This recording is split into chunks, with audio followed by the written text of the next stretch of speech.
Hey, what's up, everybody? Welcome to the DDT Archives. I am Greg. With me, as always, is Chris. What is up, sir? What's going on, my man? I am ready to go, fired up, excited, passionate, overly enthusiastic tonight. Cannot wait to get my voice out there to be heard. Absolutely. So, happy Memorial Day to everybody. Hope you enjoyed your Memorial Day weekend. It's Women's Week here on the podcast. So, we decided, we've done a couple of interviews with some great independent wrestling talent, female independent wrestling talent. And we decided that, we'll throw them out there this 1 week. And then, so Chris, talk about your interview with Kylan King that dropped on Monday. Dude, it couldn't have been more fun. Kylan King trained at 3D Academy, a big time performer down in Florida, just doing great things. Her Queen of Crazy character is fantastic. We talk about the development of her character, her training, her relationship with Billy Gunn and the Dudley Boys. It does not get much better than that. It's something that I'm really proud of because I flew that one solo to bust Greg's chops about him being scared of strong women. I will put that to bed right now. Greg is not scared of strong women. Greg really loves strong women, and that's why he couldn't have been there. Yeah, it was. Yes, it was. Am I allowed to say what happened? Yeah. All right. So basically, as you guys may know on some of the shows, I've alluded to this. My wife is 5 months pregnant. The day in particular of that interview, the time switched. Right, we were supposed to do it at night, and it ended up having to get switched to the afternoon. So, yes. I was over, my wife wasn't feeling well and she was just having a rough day all around. And I was just like, this is not going to work out for me today. So, but I appreciate you, my friend, for, taking over for me and flying that solo. I know that's not easy to do, but you did a fabulous job and it's a really great interview, that you did with Kylan King. And we thank her once again for, hanging out with, us on that day. Coming up later this week, we have Heather Monroe coming up on Thursday, and then on Friday, and that's a great interview too because we talked about a whole bunch of stuff from like true crime and there's a lot of meat on that bone. It's not just wrestling with our interview with Heather Monroe, and then on Friday we have Bryn Thorne out of Arizona, and that was also a fun interview too. So we appreciate all those great women wrestlers that joined us on the Indie Lounge, and today on our flagship show, since it is Women's Week here, we are going to talk about a true pioneer of the women's wrestling movement, and that's Madusa. But anything else you want to get on? I want to go with the current events after we cover Madusa. I want to leave that to the tail end if that's okay with you, because we'll talk a little AEW and then a couple other news and notes things we'll touch on later. Is that cool with you, buddy? I'm good with that. I will see the pent up excitement. Yeah, it's just a lot going on, and I think that's the beauty of doing this show. I know we're an old school wrestling podcast, but especially now that we have been talking to the independent talent, doing an old school show and then just touching on some bigger things going on, whether it's big events, big news, whatever, it helps that we kind of have this format where we can just kind of like hash some stuff out, right? Because it's not the crux of it. We're not coming out here. It's like, let's review Raw, let's review SmackDown, let's review this, let's review that. Like, yeah, there'll be a little bit of that, but I just think like I'd rather be doing what we're doing, and just kind of dabbling in some of the current things, but still sticking with the old school stuff. But as I said, it's Women's Week, so we're going to talk about Madusa. And so, before we get to some of the nitty gritties of her career, and this is just a salute. We'll talk about a few matches, but just her career as a whole. So we're just honoring the Hall of Famer, Alundra Blayze, you may have known her as. So what were your memories of Madusa growing up? What was the first time you kind of saw her? That stand out to me is that run in the WWF as Alundra Blayze. I definitely saw her in her initial run on in the NWA and WCW with the Dangerous Alliance, but really getting to know her as as a female wrestler was in the WWF. And that's the key is she is the first, she is the pioneer of this generation's women's wrestler. Right? Oh, She took it, she took what Fabulous Moolah did and people like Wendy Richter and turned it sideways and just continued to grow up. And to me, that was always what stood out. And there was the thing that hurt her the most is she really didn't have very many contemporaries at that time. yeah. Yeah, we'll get into that a little bit as we go through her career. So Deborah Michelli was born on February 9th, 1964. She shares her birthday with my oldest sister, Laura, your former babysitter. So I thought that was kind of fun. But she was born in Milan, Italy, but raised in Minnesota. And, there's Minnesota again. This long line. And you got to think that is Minnesota the number one state of breeding wrestlers, or Florida, but Minnesota's got to be up there. I used to joke, like, what is Minnesota? But the reality is Minnesota and wrestling are synonymous. Just like the Madison Square Garden's the mecca for all major events, Minnesota is really the mecca for wrestling talent. Yeah, and it's funny. The volume that has come out of that area is crazy. And it's so funny because, we get Flair's build from Charlotte. He's from Minnesota. And it's Flair, you got the Road Warriors, you got Rude, you got Barry Darsow, you got John Nord, Scott Norton. Well, hang on. And that's just off the top of my head. Well, that's the thing. She was trained by Eddie Sharkey. And, some of the guys that he trained, like you mentioned, Barry Darsow, Bob Backlund, the Road Warriors, Jerry Lynn, Nikita Koloff, Rick Rude, Rick Steiner, Sean Waltman. You can go on and on of the guys that ran through Eddie Sharkey's training, and she was the standout woman. And it's insane to think about that. So she got her name. She combined Made in the USA, Madusa, Madusa. I thought that was pretty cool. I didn't know that until I watched her documentary. And her there's an hour-long special on the WWE Network that I guess it correlated with her Hall of Fame induction in 2015. And it's a really cool watch because you get to see a lot of different things in her career, and it was it's not terribly long. So early on, she got recruited by Wahoo McDaniel to join the AWA, and she feuded with Sensational Sherry. And this was great because there's a match on YouTube between her and Sherry. And I know Sherry is widely regarded as one of the greatest managers to ever work, but she could wrestle, man. Okay. Like she could work, and it's cool to see that match because it's like you forget you're watching like 1987 women's wrestling. It looks like a match that could be done right now. The physicality of it and the quickness of it. It was really ahead of its time. And you didn't get that a lot in 80s women's wrestling, right? Absolutely. They stand out head and shoulders above the majority of people at that time. You're talking, you have, people like Wendy Richter would mix in with that too. Mm-hmm. But as a whole, the two of them, and really they're kind of at two different age points at that time. I want to say Sherry's a little bit older than her, which is a shame. If they had been right around the same time, I think you could have seen them feud in all of the companies, and I think it would have gone over really, really well because of how talented both of them were on the mic and in the ring. And it was still a novelty. Women's wrestling wasn't really seen like it is in 2020. And it really was up there with the little people wrestling. It was a sideshow kind of almost. And it's unfortunate because there was a lot of talent there. And just to show back then the real hardcore fans saw that talent because she was the first woman voted the PWI magazine Rookie of the Year in 1988. That's crazy to think about. Mm-hmm. So it's really cool that she was like you said, she was that pioneer that paved the way, and it was in just the wrong era.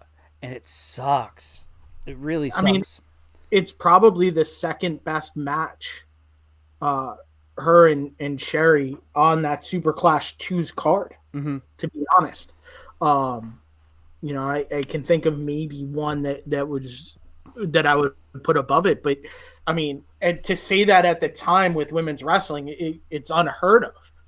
But they stole the show for lack of better term. Yeah. And after a run in I almost said AEW. I got Double or Nothing on the mind. After a run in AWA, she went over to Japan, and what started as like just a 6-week tour turned into a 3-year contract, and she was one of the first non-Japanese wrestlers to sign a long-term deal with All Japan Wrestling. So once again, breaking down doors, breaking down barriers, and it's an incredible story. But she ends up coming back and coming to WCW, and she helps Paulie dangerously form the Dangerous Alliance. So this is where I want to get, the Dangerous Alliance. Is it one of the top factions of all time? Because they had so much talent in that group. On paper, it is. In performance, I don't think so.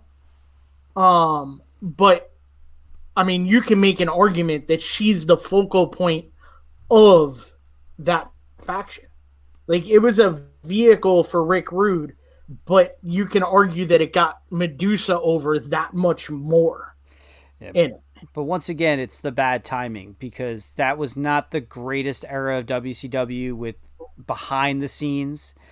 And I believe Arn Anderson quoted as saying, like, it could have been so much better had they had better leadership in the booking department.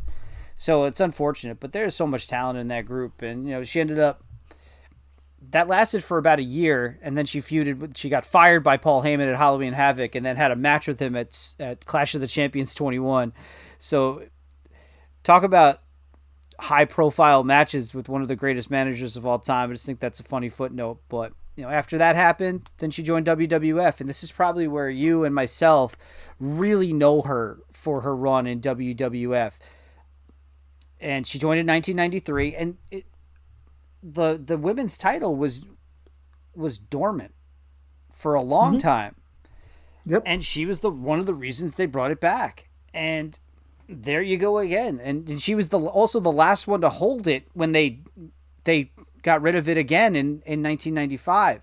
So talk about her run in WWF a little bit. What do you remember about her? The thing that stands out the most is her matches with Bull Nakano. Yeah. I mean, they were so hard hitting. Like, and at that time, other than the Great Muta, you didn't really know anything about Japanese wrestling.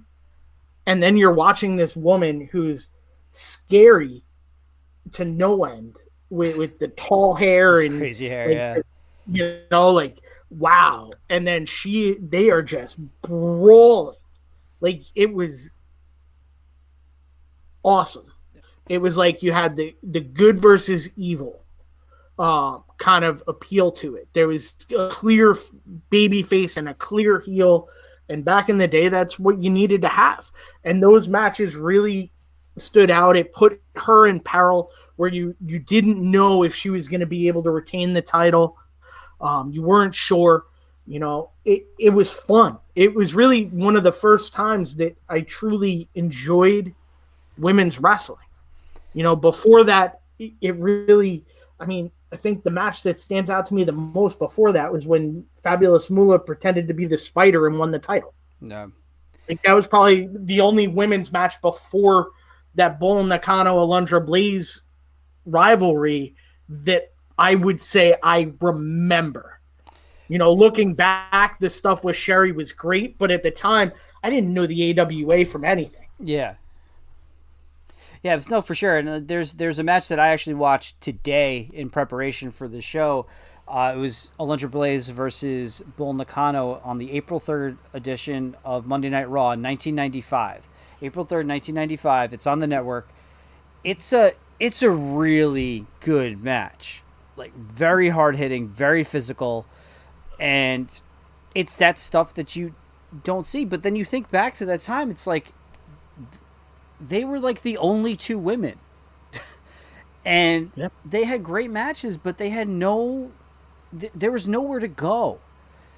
And it's so unfortunate because they really could have carved themselves a nice place and during a time where business wasn't as great and they're trying to build new stars. This is the this is right smack in the middle of the new generation era, right? So it could, with a little bit more foresight, and maybe even there was just a lack of female performers to choose from. But they had some good stuff going. But when you only have 2 or 3 top women and no forum for them to wrestle, what are you going to do? It's the classic case of, you can make the argument now that they run through opponents so quickly that you're seeing the same things over and over and over again. Yeah, look how deep the women's division is today, but you still you see Bayley Charlotte, Bayley Sasha, Sasha Charlotte. Yeah. You know, you're right. After a while, you kind of like, you have such a deep roster now. Why don't we see Rhea Ripley against Bayley? Why don't we see Bianca Belair against Sasha Banks? Yeah. Like, there are ways now to go in such depth that you can take it into those deep waters that you really never were able to. And it's a shame because she was so talented, Madusa was, you know, and the fans loved her. They adored her. And it's almost like the majority of her career, I don't want to say it's wasted because it sends the wrong connotation, but in a lot of ways, it wasn't missed opportunities. It was opportunities that weren't presented because there was no one else doing it. Yeah, I mean, if I could equate it to like a regular sport, it's almost like Don Mattingly on the Yankees he was such a great player on bad teams, and they weren't terrible teams. They just weren't good enough. And that's the problem, I think, with where Madusa fell in, where it was like she's really talented, but business isn't where it needs to be for her to go to the next level. And it's just kind of bad timing. And it sucks. And because then that's what ends up leading to her release. You know, they don't have, business is bad. What are they going to do? The women are expendable. They only have a couple. They're only having a match every so often. But going back to your point about how she was loved, that match I mentioned from April of 95, the crowd goes nuts when she wins. Nuts when she won the women's title from Bull Nakano. Yep. Like, it all makes sense. So after WWE releases her, she goes back to WCW, and that's when she's still the WWF Women's Champion. And here's the famous incident that unfortunately has defined her career. And it's on the December 18th, 1995 episode of Monday Nitro. She brings the WW. She still has the belt. They never asked her for the belt back. And she brings the belt to Nitro and on camera throws the WWF Women's Championship into a trash can. And it's so weird because you think about this and during the Monday Night Wars and how this is such an iconic moment and how early in the Monday Night Wars this was, right? Yeah. Like this is like Nitro is 3 months old at this point. The NWO doesn't exist yet. Yeah, we're 7 months away from the NWO. So this is maybe, Nitro debuted that September. This is December. So it's still getting going. And like you said, there's no NWO at this point. This is probably the second big shot over the bow of Monday Night Raw. The first probably being Luger showing up on the first Nitro. You good with that, right? I would agree with that. This is iconic moment. Iconic. It's on every Monday Night Wars DVD, every highlight video. When you talk about the Monday Night Wars, there she is, plop, right in the garbage can. But once again, after that, where do they go? They don't Nowhere. have a women's division.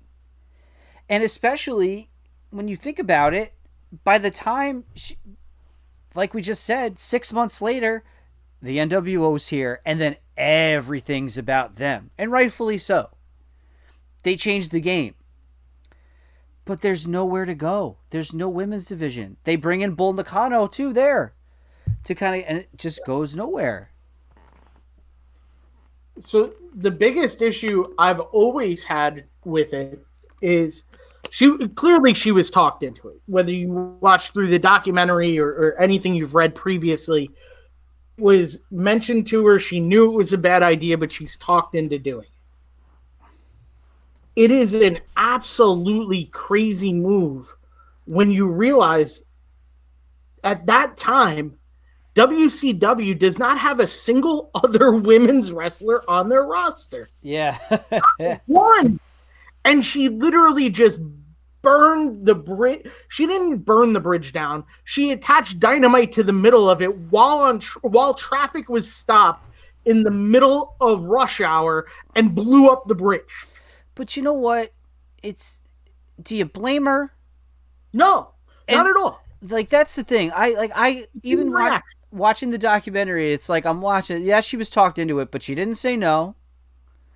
And she was angry at the way it went down. She was disappointed, and they gave her an opportunity, and you go with it, and you see what comes out the other side. Did it work out for her in the long run? Probably not, but no one's ever going to forget that. And whether it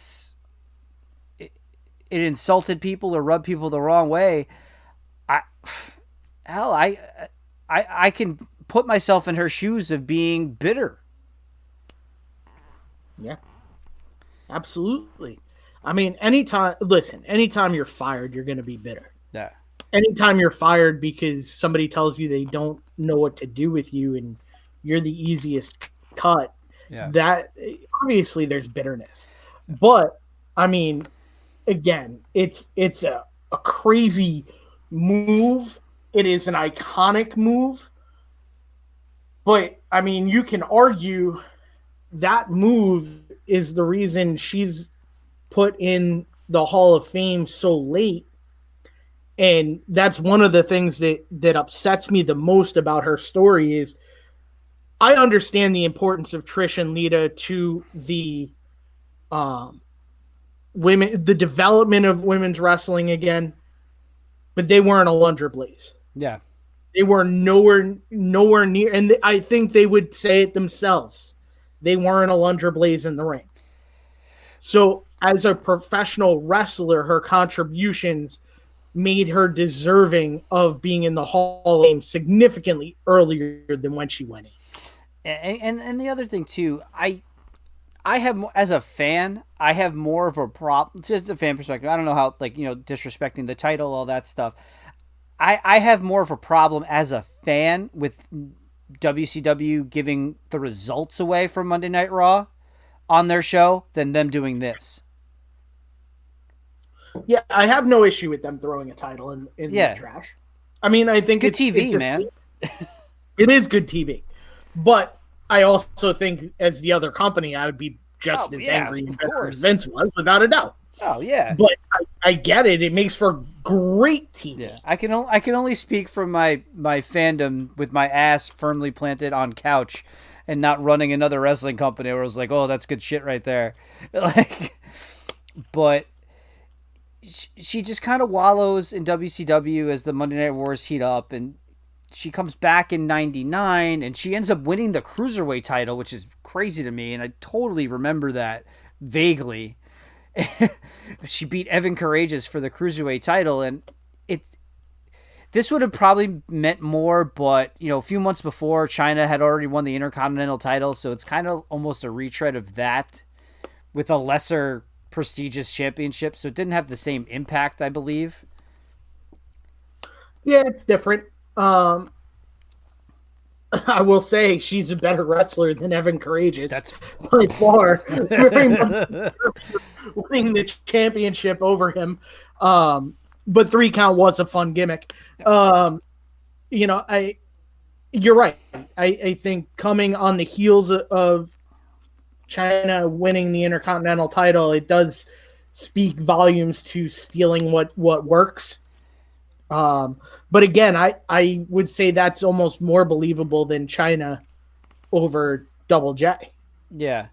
I mean, that's the other thing too. It's like, but think about where both companies were at that point. WWE is like really hot when China wins that title. WCW is slowly bleeding a slow, painful death. And the impact of those things is where it kind of gets lost in the mix. But, after that, when her run's kind of over at WCW, she trains women at the power plant. And one of her students was Molly Holly, who had a great career, Hall of Fame career. Absolutely. Coming out of there in WWE. And so it's just another part of that legacy she has. So, I mean, she leaves wrestling in 2001 for good, pretty much. It was a combination of two things. WCW getting sold to WWF, that being an uncomfortable situation for her, naturally. And she just really didn't like where women's wrestling was going. And this is the time where you're getting the Tori Wilsons, the Stacy Keeblers. You're getting the bra and panties matches and all that just misogynist crap that was very popular for 16-year-old me. I'm not going to deny that I didn't enjoy watching it as a teenage boy, but looking back on it, it doesn't age well, and it's especially with the talent we have today, it's just wouldn't work today, and it's just kind of gross, and you feel dirty thinking about it. But when you're a teenager, what do you blame me? No, nobody blames you as a teenager. Yeah. I mean, listen, at the end of the day, when you're 15 and 16 years old, I mean, that's you're a 15, 16-year-old boy, that's appealing to you. Yeah. But at the same time, women's wrestling was never portrayed the way it was now. Yeah. Then it wasn't. Like, yeah. That's the piece that needs to be plugged in, is we didn't know what quality women's wrestling was beyond those Sherry Martel Madusa matches, beyond the Bull Nakano Alundra Blayze matches. We didn't know what good women's wrestling was yet. Yeah. You start to see it a little bit with Trish and Lita, with Ivory and Molly Holly, with Beth Phoenix. And that will now lead to that next generation, is today's superstars that are phenomenal athletes that are putting on the best parts of the shows on a lot of events. It's just a different time. And God, how much would you have loved to see her in this generation of women's wrestling? I would honestly, I'd pay big time money to see her against the Charlotte. I'd pay big time money to see her against. I think her and Becky would be a absolute slugfest. Even somebody like Ronda Rousey. Are you kidding me? Her and Asuka. Oh God. Yeah, like any of them, because she could. You could plug her into the women's division now, and it wouldn't miss a beat. And you cannot say that about a lot of the women's wrestlers that came up through the 80s and early 90s. You can't say it about anybody other than her and really Sherry. Yeah. I mean, think about it. By the time Moolah's winning titles, and she's what, 50 at that point? Yeah. 45? Like, it's just like women's wrestling was not what it was or what it is. And like, she really is the prototype of, it's like they built her back in the 80s, and it was like, this is what the future is going to look like, everybody. This is it. Look at it now. She was an attractive woman that could kick ass, put on a show, could talk you into the arena. She was the total package. Only could work. Yeah. No, for sure. For sure. Lex Luger could not. So I'm glad we got to do something a little bit different and really just salute a career with some kind of fun facts and good discussion like we'd like to do here on the DDT Archives. But Madusa, she's Hall of Famer, WWE Hall of Famer in 2015, which I don't know what that really means anymore, but it's an honor, whatever. but it's great to see, and it was fun to go back and watch some of her old matches and kind of get a feel and almost a re-appreciation of the steps that she took and the strides that she made for women's wrestling, even as we look today, 25 years into the future. It was fun research to do for this episode, is what I'm trying to say. Oh, without a doubt, I enjoyed it. My wife even enjoyed it. She watched the documentary with me, and literally the only thing she could say is she's a BAMF. Yeah, badass mother. She is, and it's cool to see. And when you have so many women like that today, that's why I can say that you could, if you had a time machine, you can get in your DeLorean and fly back to 1995, bring her back, and it would be seamless. There's no transition of styles. It's just she'd work right now. Definitely. All right. So where do you want to go? So, finally, thank you, Madusa, for all you've done for women's wrestling and the trails you blazed. No pun intended. As we see a bright future for women's wrestling moving forward, and a great present, a great time for women's wrestling. So, where do you want to go next? I know you have your chops are licking. Let's go to the sad, frustrating universe of wrestling Twitter. Okay.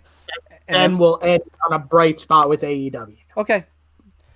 Let's go. So here we go. Strap in, kids.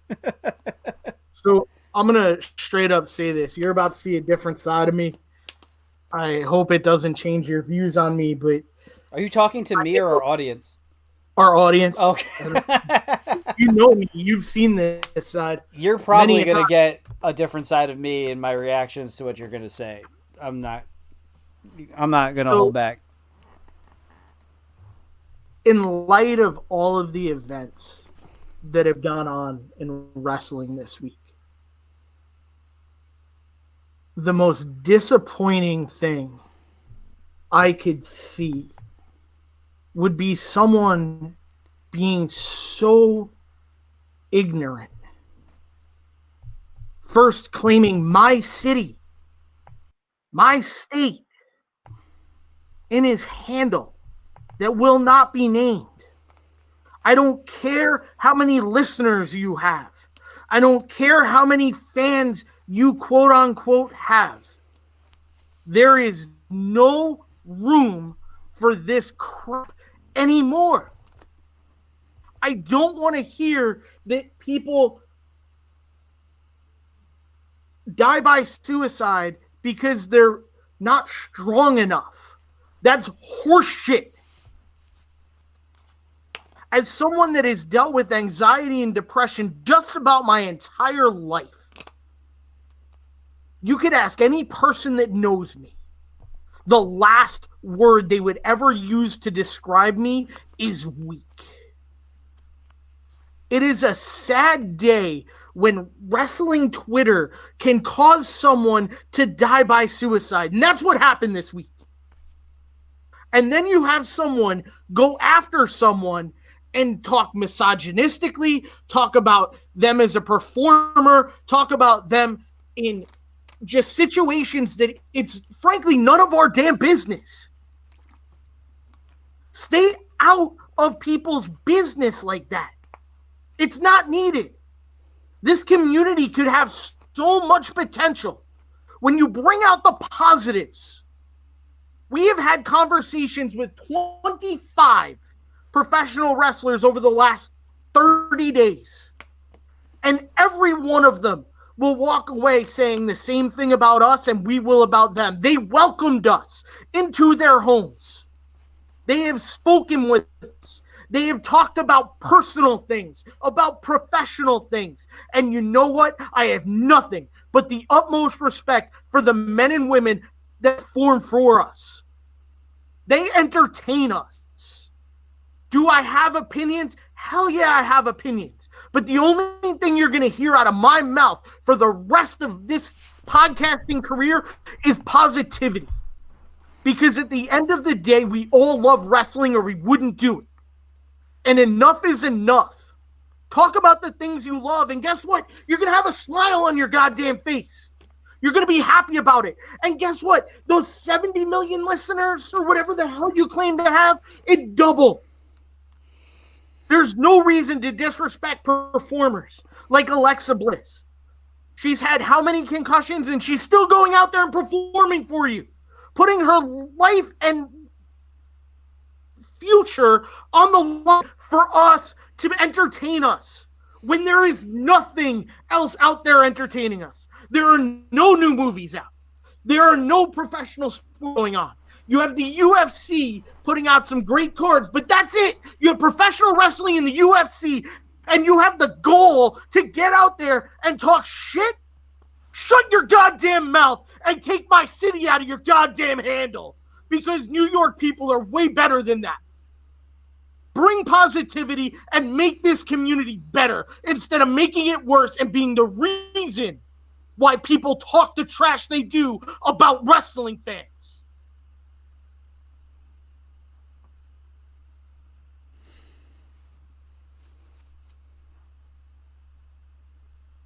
Go ahead, Greg.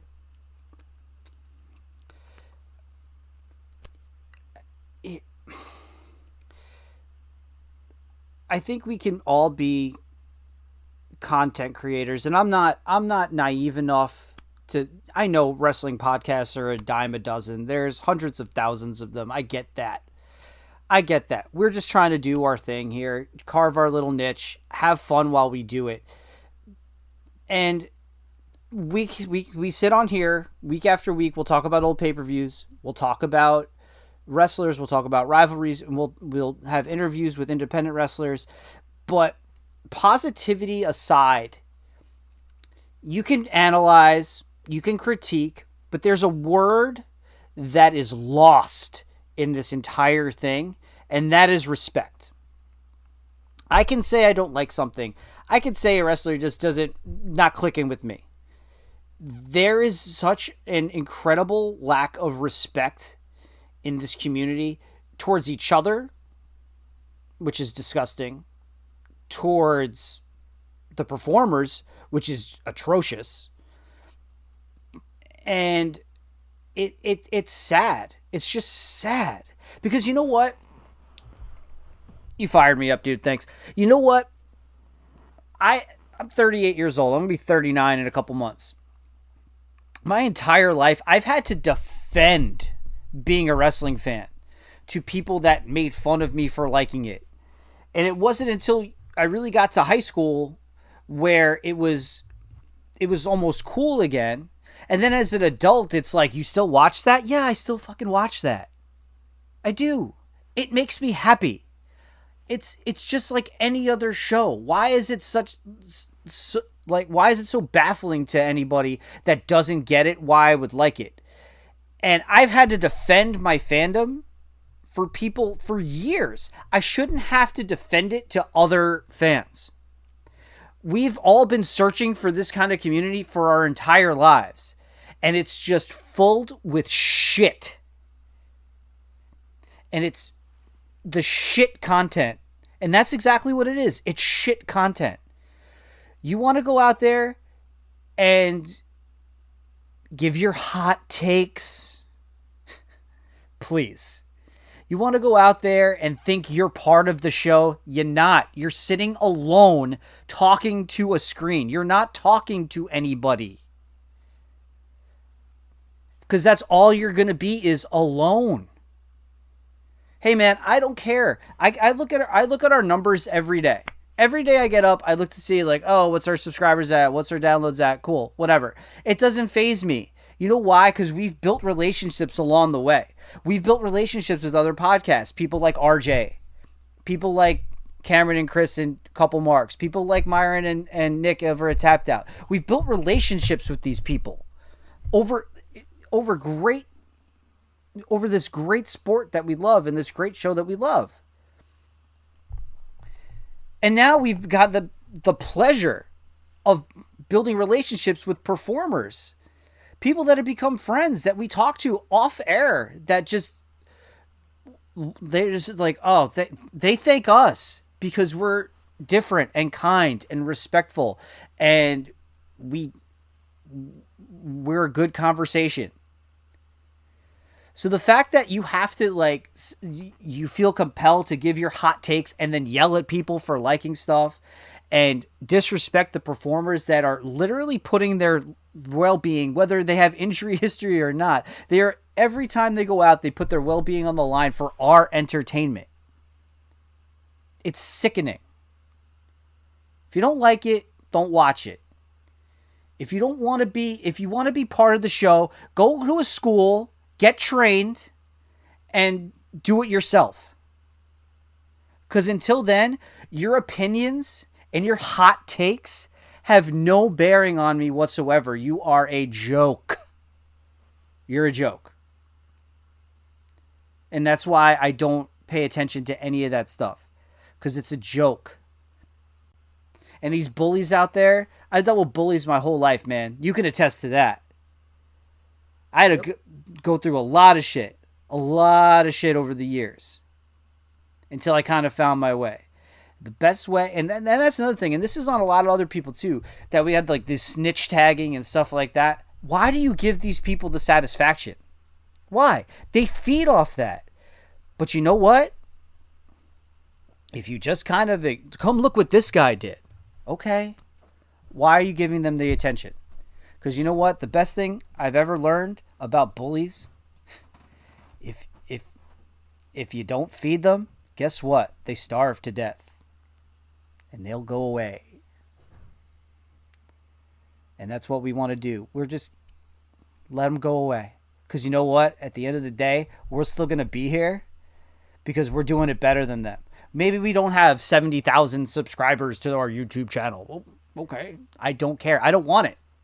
If it happens, cool. I'm not going after it. It's not something I would tout about. I will never tell a number on the show. A number of downloads, number of subscribers, and that does not matter to me. What matters is the relationships we're building. What matters is the quality content we're putting out. And what matters is the fun we're having doing the show, because that's what this life is all about. It's not about likes or retweets or subscribers or clicks. Nah. It's doing this because we want to and doing this because we love it.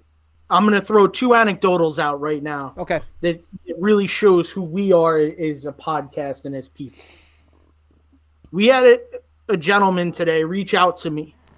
The man is on national television week after week. And he just said, hey, man, forgot to plug this when I was on the show. Do you mind retweeting this for me?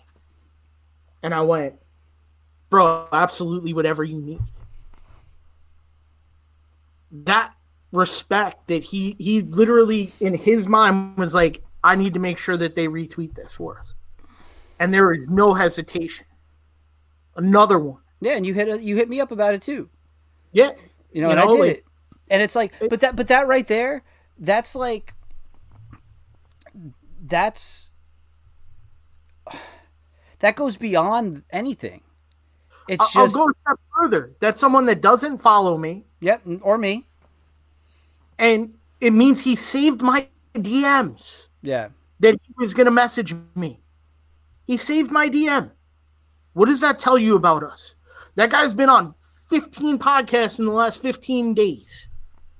But he saved my DM. Come on, man. Another one. Our boy Jack Jameson.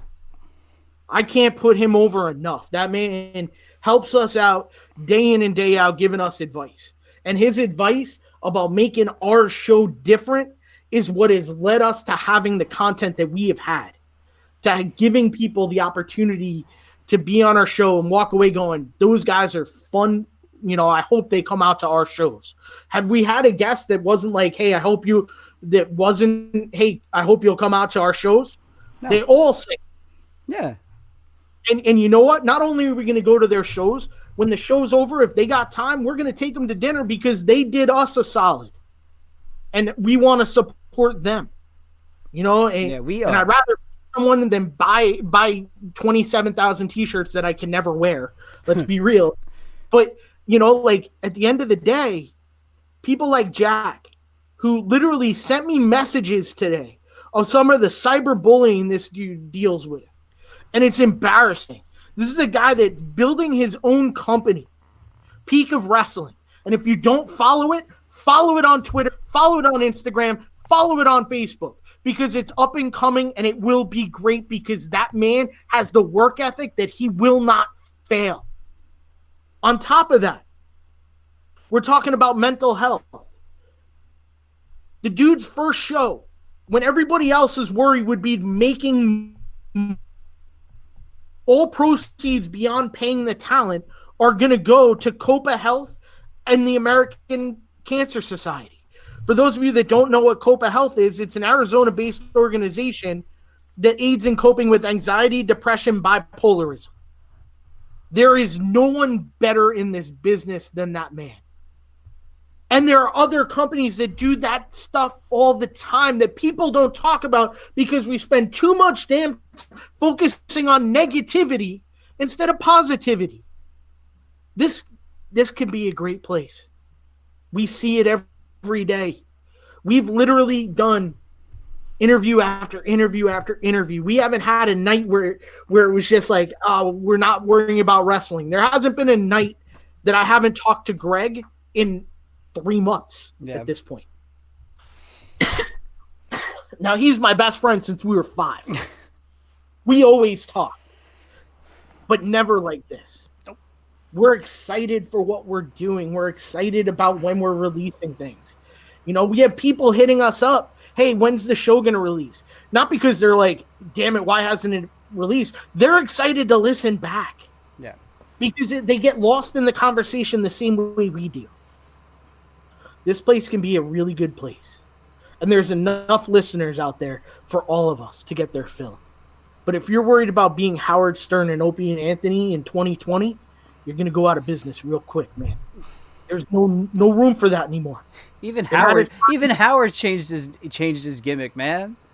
That's my point. Yeah, like the time and place for that kind of stuff is gone. And I'm not going to sit here and say I didn't enjoy it when I was younger. But as I've gotten older, smarter, thought about things, all I've done my entire adult life is make amends for the things that I did when I was younger because I was an asshole. I was way too big for my britches. But you know what? You go out and you do good things for good people. Go out and do things for people that can't do for themselves. And you don't seek any reward for it. You don't seek any notoriety, and you deflect anything that comes your way. Because at the end of the day, you want to leave this world better than you found it. And I can guarantee you, we as a podcast will leave a legacy that will leave this place better than we found it. And that's coming a long way from when I left 2 years ago. Yeah. I left a real angry and real bitter wrestling fan because I just couldn't deal with certain people. And at the end of the day, I grew from that. I learned from that. I wouldn't change it because it taught me who I am. So you can continue to claim my city, but clean yourself up. Shake it off and apologize. Be a man. At the end of the day, you're capable of it. And if you're not, I don't care how many listeners you have. Our show is still better than yours. Period. But that's the thing, man. This isn't. But that's it. It's not just a podcast to us. It's a mission, and that's important to us. It's not just, hey, let's sit down and talk about it. No, it's a mission to make everything better. Better not just for us, but better for every fan that wants it to be. And you'll always have a home here, and you can always come to us whenever you need it. We're here for you. All right. Now we can talk about AEW. We good? Absolutely. Do you feel better? I feel better. I do. Good. Yeah, it's been a shitty week, man, but we're gonna talk some good stuff here. So I think this is one of the first. I don't know if I've ever purchased a AEW event before. I bought them all. To be honest. I think I know. You know what? I think I did one like earlier, but I forget. I don't really remember. Overall, it was good. I enjoyed it. We want to go like match for match. I don't want to go spend too much time on it. We're pushing our time here, but it doesn't matter. So they opened up with the casino ladder match, and you liked it. I didn't. What did you like about it? It was different. That the performers just they aim to put on a show. The effort and enthusiasm that they brought to it made it for me. Guys like Frankie Kazarian and Scorpio Sky starting it off told a cool story. It was different. What I didn't necessarily enjoy, I didn't like the combination of ladder match Royal Rumble entrant. Yeah. I didn't really like it in that regard. But once everybody was there, I did like it. I liked that everybody teaming up to try to neutralize the monster. And then the monster overcoming it. I enjoyed that because it was different. I've never seen something like that in a match like that. And to be fair, like I'm not inherently a fan of this style of match, like the Money in the Bank stuff like that. It's it's very similar. I like this year's. We talked about Money in the Bank this year, and I liked it because it was different and it wasn't a traditional Money in the Bank match. But this one, I don't know. I really can't put my finger on it. It just felt a little flat to me. I felt like it was a little, maybe it was a little unfocused in the way they filmed it. And it just kind of took away, and I just felt like they didn't go. That's the other thing too, is I felt like they just didn't go for the prize often enough. They spent a lot of time outside the ring, because me, I'm an analyzer for matches. I like to break a match down like I work for ESPN or some shit. And I thought that they spent a little too much time doing some crazy stuff on the outside instead of the common goal of getting the prize and winning the match. A couple of guys did it. A couple of guys didn't. But I understand it was a great vehicle to debut Brian Cage. And I'm really looking forward to seeing where all this stuff with Taz leads to, as him being his manager, advocate, whatever superlative you want to throw on that. Any other thoughts before we move on? You see what I'm getting at, though? Yeah, no, I do. To me, I looked at it as it was different. Okay. I went in saying I'm only looking for positives in this. Yeah. In the show, just the way the day went. Yep. So to me, I was going in completely open-minded, which I'll be honest, I don't always do going into pay-per-views. And I wanted to find the good in all of it. And I think there was something in it for everybody. I get where you would want the logical going for the chip at all times, but I also I thought some of the spots were crazy. Yeah. Like that Dark Allen spot was nuts. Mm-hmm. I wasn't sure he didn't break himself. But at the same time, it's not for everybody, just like anything else. Yeah. I didn't think I was being in negative in my analysis. No, not at all. Things didn't land. Just something didn't land for me on that one. You know what I mean? So yeah. That's cool. Then you had MJF against Jungle Boy, and I thought that was a really good match.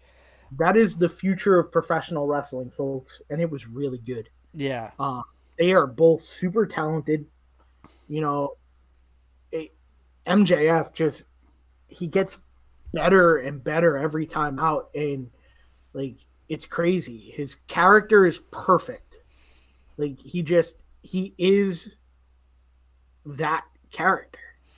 Like he does come off that he thinks he's better than you, and he knows it. And to me, that's cool. When you can believe someone's character through and through, it's awesome. And Jungle Boy, Jack Perry, is the dude is the ultimate underdog. It was fun. What I loved is MJF didn't need Wardlow. Yeah. Boy didn't need Marco Stunt and Luchasaurus. It was just the two of them going at it. MJF finding a way to come out with the victory. It was a fun match. After that nasty bump on the ring apron. Yep. Ooh, I winced at that one. That was scary. Yeah. That was scary to me. But you know what? I was thinking the whole time I'm watching that match, and it's just how my brain works, I think. And I'm watching MJF, and I'm just like, they play this right, like 10 years from now, he'd have him turning babyface would be bigger than Hogan turning heel. Like, right? It's just that kind of, and I know I'm not, I maybe speaking a little hyperbolically, if that's a term, but if that gets played right, that could be absolutely potential for enormous money moving forward. Then you had the finals of the TNT Championship tournament between Cody and Lance Archer.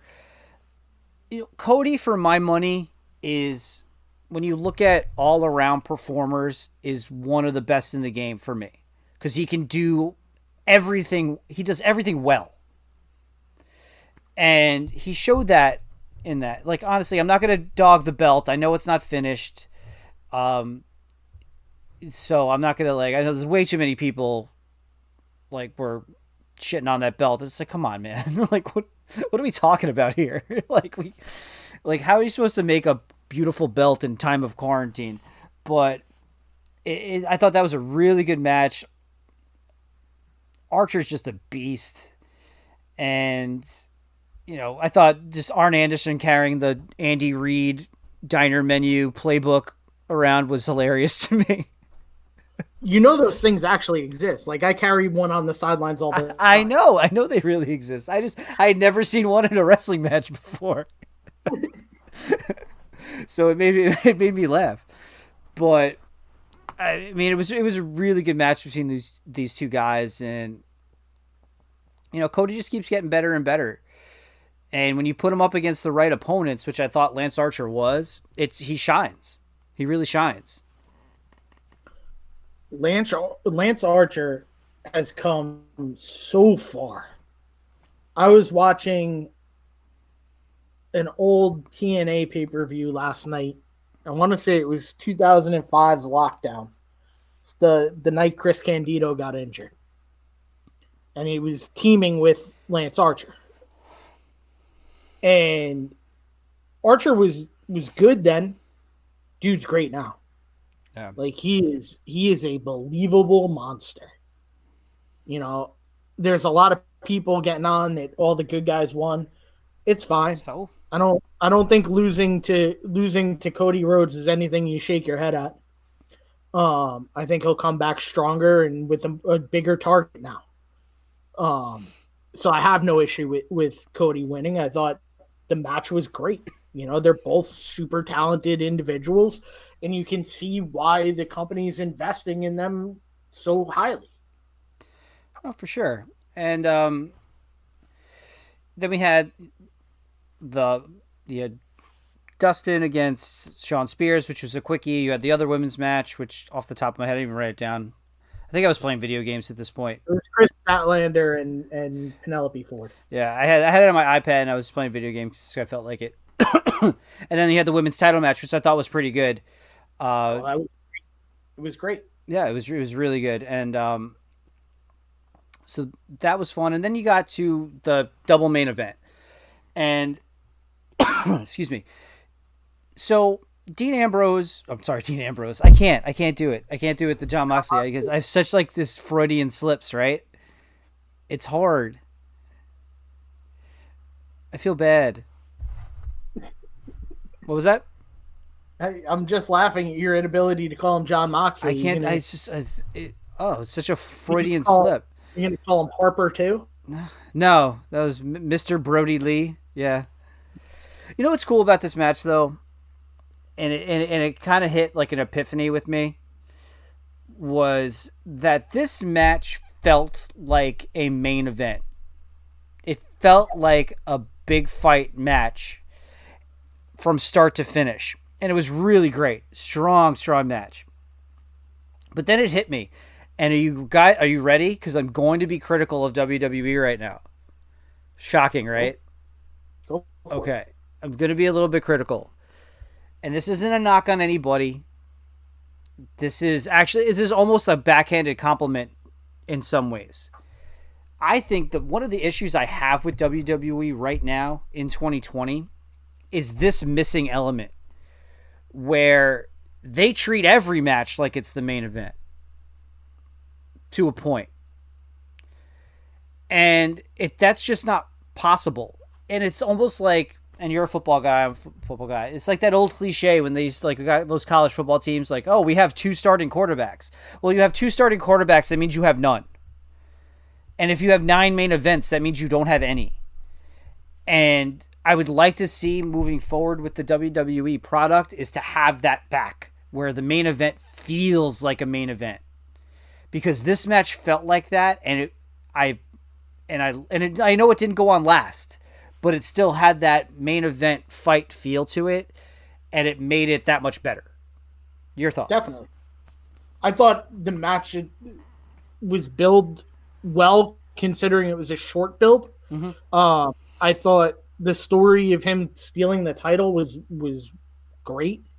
I mean, again, I love the fact that it was a one-on-one match. You didn't see the Dark Order interfering at all. It was just straight up one-on-one. Who's better? And I mean, Moxley without the handcuffs on is fun. It's awesome to watch. That spot at the end of the match was just, holy cow. Yeah. It was just cool. It really was. It was, again, something different. You haven't really seen something like that since Taz and Bigelow. Yeah. Yeah, it had that feel to it, right? It's a good call. Good callback. It was different and fun. It was quality. It's not over. At some point it may not come right back around, but it'll come back around again, and it'll be fun to watch then too. I am very excited to see him go up against Brian Cage. I think that's going to be an awesome match. Yeah. Because Cage is just a crazy good athlete and just a monster on top of it. No, I'm looking forward to that for sure. And then we had the last match, which was the Stadium Stampede, which was so much fun and different. Although there was one instance in that match, which was the grossest thing I have ever seen in a wrestling match in my life. And it's forever burned, and I don't think I'll ever get over it. For those of you who are unaware, Greg is... If there is one thing Greg hates, it is milk. Oh, dude, I gagged. I literally gagged. When he took it out of the bar, and then just when they clinked glasses and some of the milk got into his whiskey, I looked away. Like I couldn't even. It was horrible. It was so horrible. It was traumatizing almost. I'll tell you what, and I know this is going to be a bit extreme, but for comedic purposes, I'll say it. I'll take that tampon spot for last year over milk in a wrestling match. Every time. If you had to put those in front of me, I was like, nah, I'll take that one. I can't deal with it. It was so horrible. It was, I mean, to me, I thought it was hilarious because I knew your reaction when I'm watching it. You just thought of me retching at home.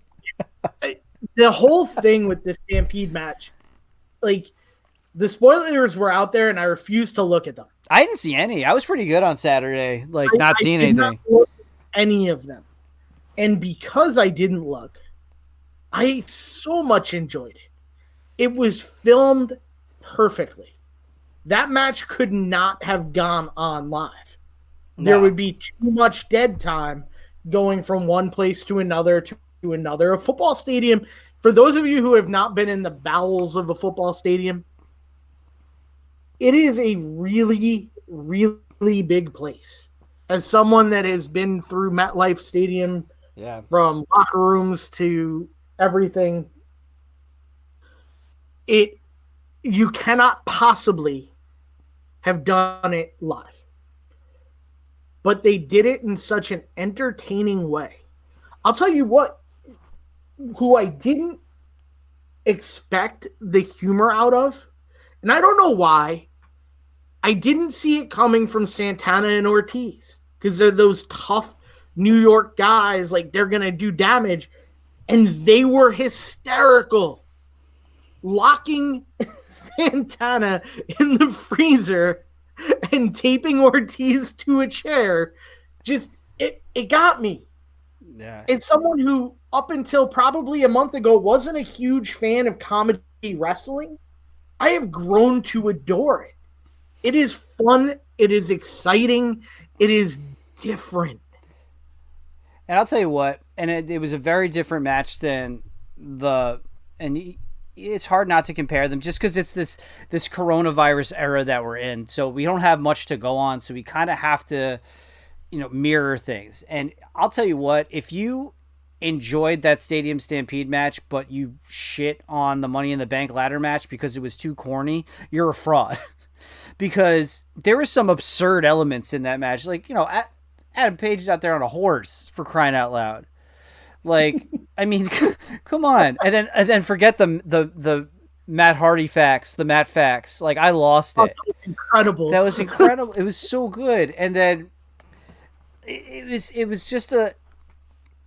was a really fun, really great. I could have just watched that and it was worth it because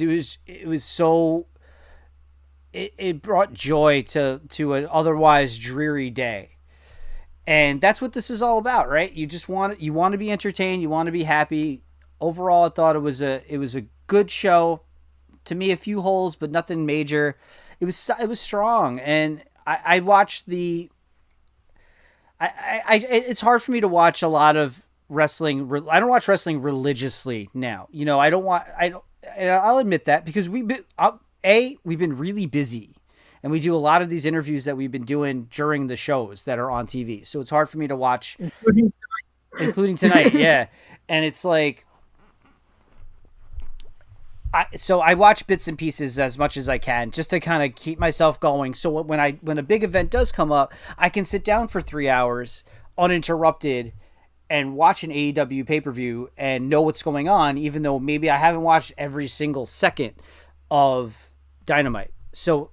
here it is, friends. If you're getting overwhelmed, it's possible to still stay up to date with everything. And I stayed off Twitter.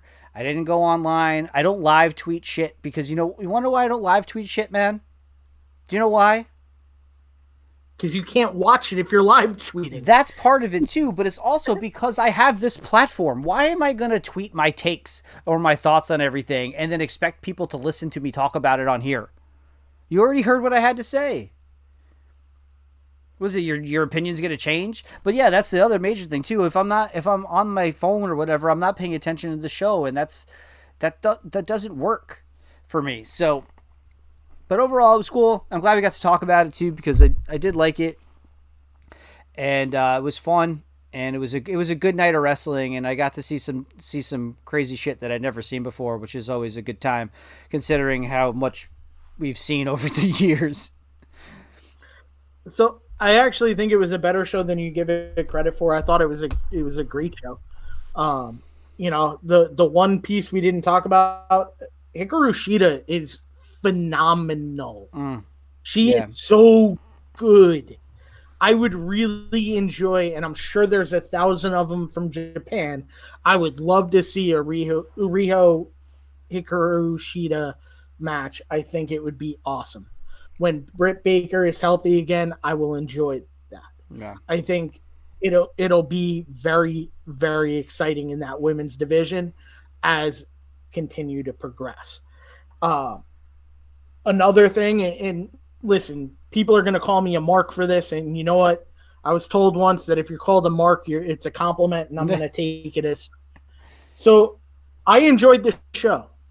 For 4 hours, I didn't feel like I was stuck at home. I didn't feel like the world is ending. I just had fun. So I took it upon myself to message any performer that performed on the pay-per-view that had open DMs. And just simply thank them for that I enjoyed their performance, I enjoyed their match, that I appreciate that they are that they are entertaining us during this time, and that fans don't say thank you enough. And I did not expect to hear back from anyone. I didn't want to hear back from anyone. I just wanted them to, if they opened up my DM, to go, somebody appreciated it. That's it. That's who I am as a person in a nutshell. And Greg can attest to that. I can be an asshole. I can be tough as nails when I need to be. But at the end of the day, I want people to feel gratitude. And the other night, or the other morning, I got a message from Frankie Kazarian just simply saying thank you. And it meant the world to me. That he took the time to write the 2 words and give me the hand gesture, the metal hands. That was, to me, that was awesome. No response after that from me. Just left it where it was. Wasn't jumping on trying to have a conversation or anything. I just wanted him to feel appreciated, and he took the time to write thank you. And that meant a lot. And go ahead. Okay, that's a really cool story, by the way.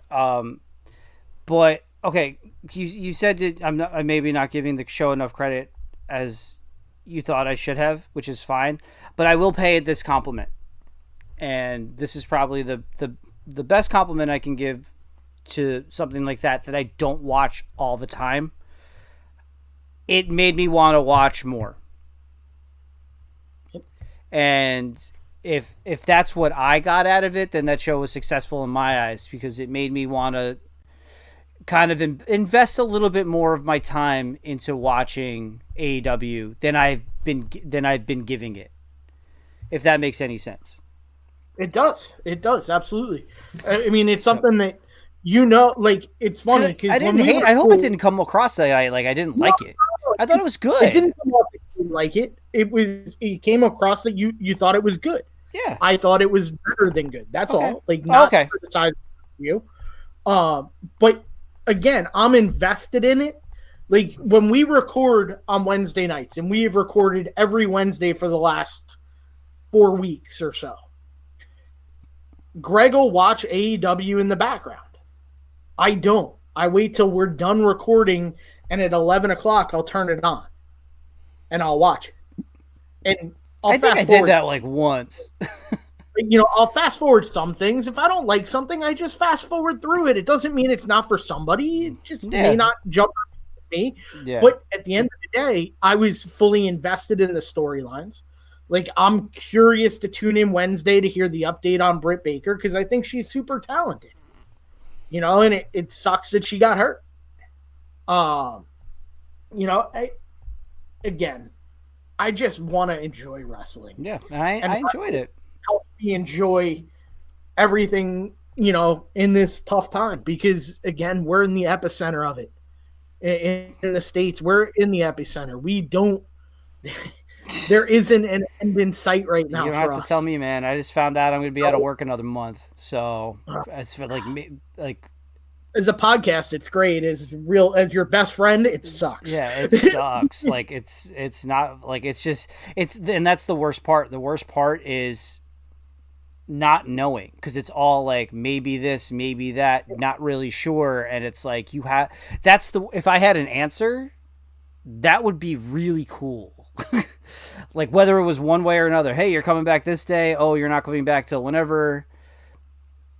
It's just being in this limbo sucks. And this podcast has really been therapeutic for me, because it hasn't been very easy. I have, just like a lot of other people, but I have my family to worry about. I have a pregnant wife at home. I am like some days I'm like losing it at a bad day. The other day, like, just worrying about stuff, but it's also out of my hands. So this keeping me busy has been very good for me. Very, very good for me. And to have wrestling to fall back on that has gotten me through so many tough times over the years.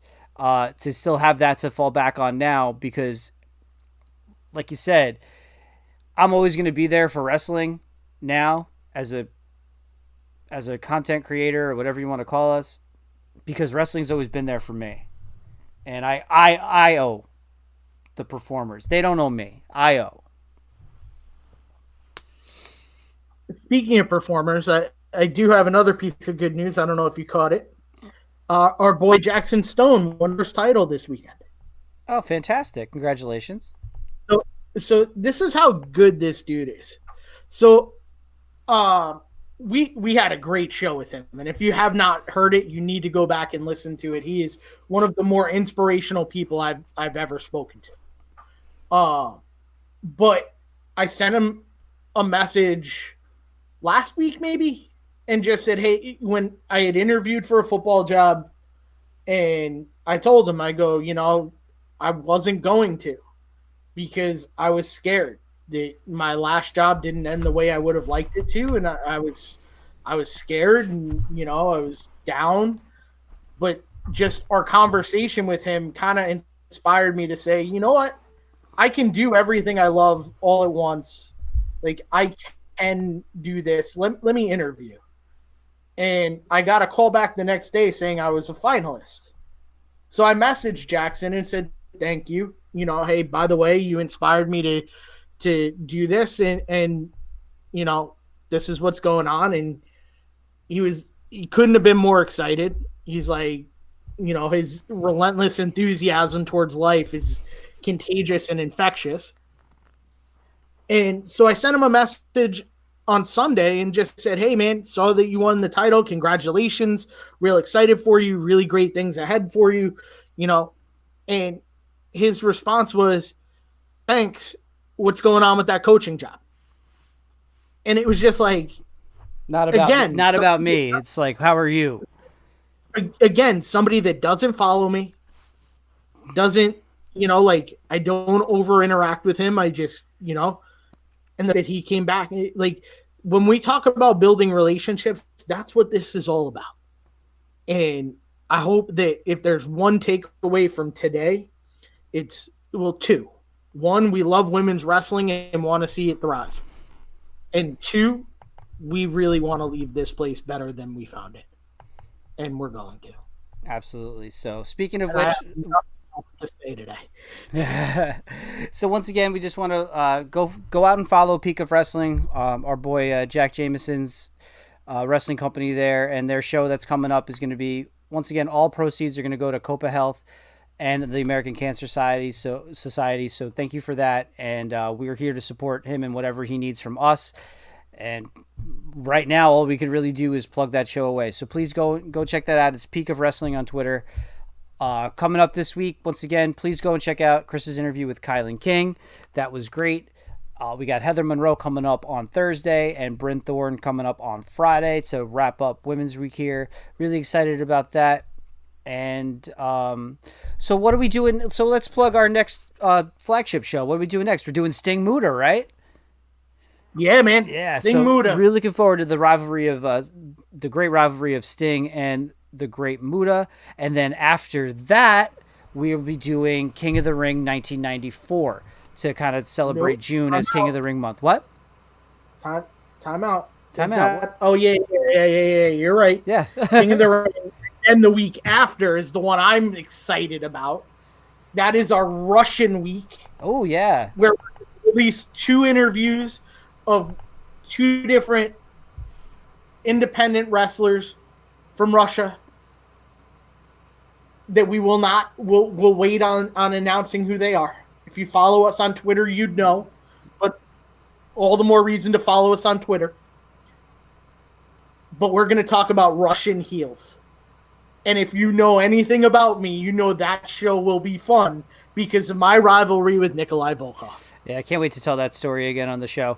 All right, so as we get out of here, thanks again for hanging with us. Thank you to Madusa for having a great story for us to share on this Women's Week. You can follow the show on Twitter at DDT Archives, on Instagram as well at DDT Archives. Chris's Twitter handle is at Chris_DDT HSLB. All right, and once again, we're always here for you guys. We're always here for discussion and open, and my DMs are always open. If you need anything, you know we're always here for you. We thank you for supporting the show, and we're looking forward to having a great summer with you here on the DDT Archives. Have a great one, everybody. Take care.